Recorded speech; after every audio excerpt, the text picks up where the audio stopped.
Mbah Yai Abdul Karim Lirboyo Kediri.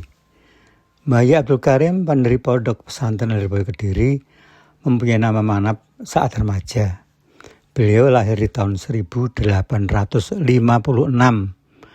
dan wafat di usia 98 tahun pada tahun 1954.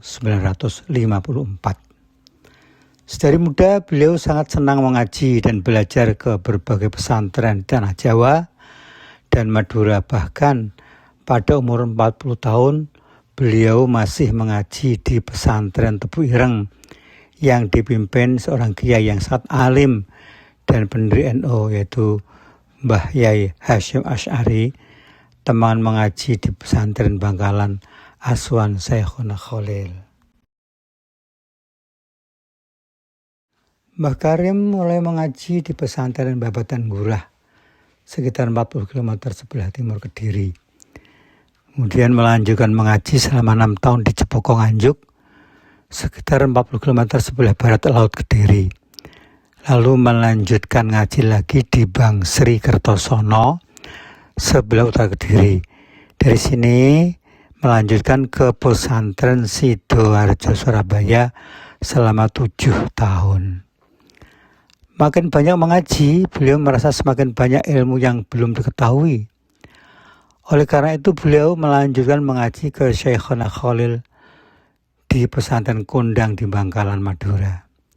Disinilah beliau mengaji selama 23 tahun, memperdalam berbagai ilmu khususnya fikih, tasawuf, dan nahwu shorof, sampai hafal kitab Alfiyah 1000 bait karangan Ibnu Malik dari Spanyol tentang tata cara memahami Al-Quran dan bahasa Arab baku.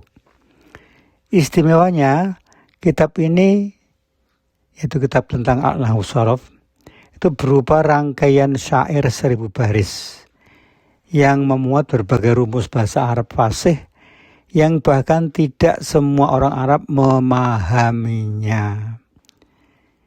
Kitab ini juga membahas berbagai anomali, misalnya aturan dasar subjek feminin atau mu'annas atau wanita, yang seharusnya menggunakan kata kerja feminin, tetapi diutamakan menggunakan kata kerja maskulin atau mudzakkar atau pria, tatkala subjek atau fa'il dan kata kerja atau fi'ilnya dipisah dengan lafadz illa. Contoh, wa hadfu ma'faslin bi illa fudhila kama zaka illa fatatu bunil ula. Atribut feminin berupa tak sepantasnya atau harus ditiadakan tatkala antara subjek feminin dan kata kerjanya yang seharusnya juga feminin dipisahkan dengan huruf illa atau kecuali. Kalimat asal dalam contoh ini ialah zakat fatatu bunil ula. Artinya gadis dari keluarga terpandang itu ternyata masih bersih dari kesalahan.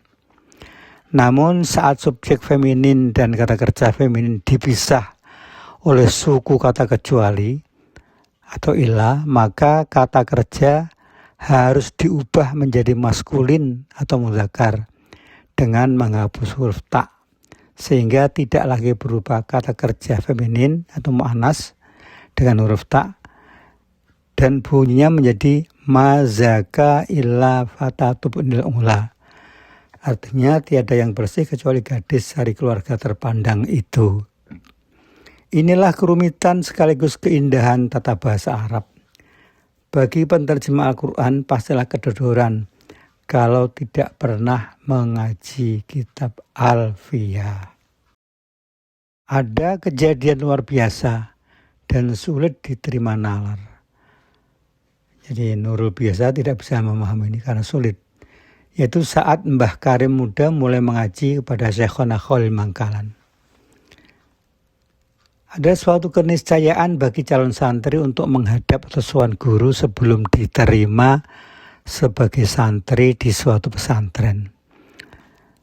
Syekhona Khalil bertanya apa yang dibawa Mbah Karim dan dijawab bekal mengaji berupa beras, uang, dan lain-lain. Syekhona Khalil kalau memerintahkan semua bekal dititipkan di rumah beliau dan tidak boleh dibawa ke dalam pesantren untuk hidup sehari-hari. Semua bekal itu baru boleh diambil kembali ketika nanti Mbah Karim akan boyong atau pulang setelah tamat mengaji. Dan hal itu dapat terjadi setelah 23 tahun.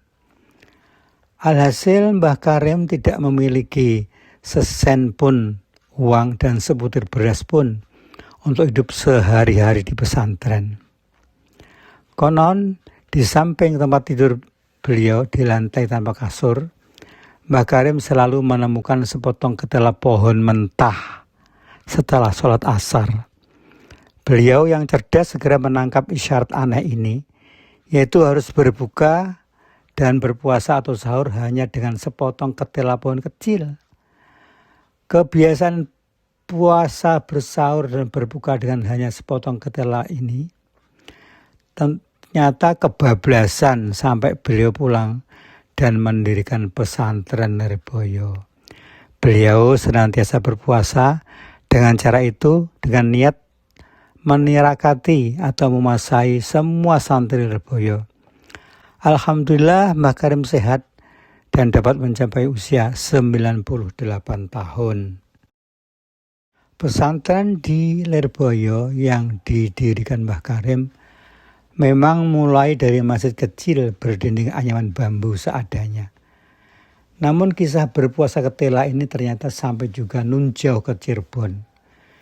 Dan seorang santri dari keluarga pesantren Buntet Cirebon bernama Gus Makhrus Ali adalah salah satu santri angkatan pertama pesantren Lirboyo.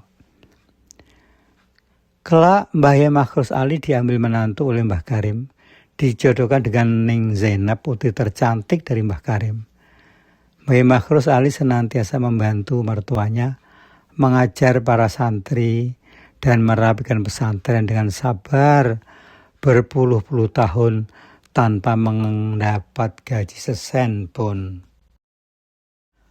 Mbah Makhrus Ali di tahun 1966 membeli rumah Dr. Noriman yang cukup besar di atas tanah yang sangat luas, persis di sebelah utara Rumah Sakit Gambiran Kediri saat itu.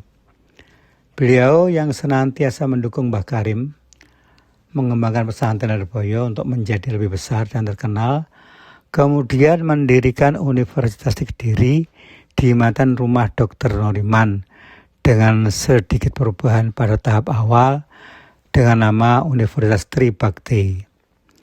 Menteri Agama saat itu, Profesor Kiai Haji Saifuddin Zuhri, meresmikan Universitas Islam Tribakti pada tanggal 25 Oktober tahun 1966 dengan 2 fakultas, yaitu Syariah atau Hukum Islam dan Tarbiyah atau Pendidikan Islam. Kini Universitas Tribakti telah berkembang sedemikian pesat dan menjadi salah satu perguruan tinggi terkenal serta menjadi satu-satunya universitas Islam terbesar di wilayah Kediri dan sekitarnya.